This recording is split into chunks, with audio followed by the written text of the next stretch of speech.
Hey, welcome back to another video of Crypto Basics. In this video, we are going to learn how to log out from your KuCoin account.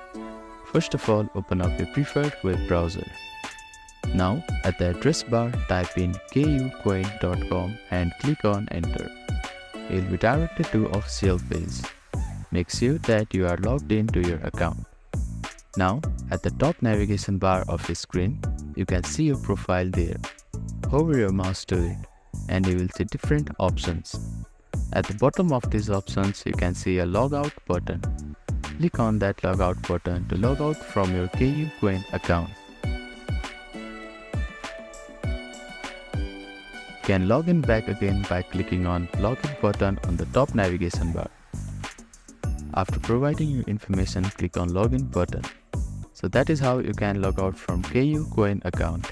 Thank you for watching this video. Please do not forget to like, share and subscribe to our channel and comment down if you have any queries.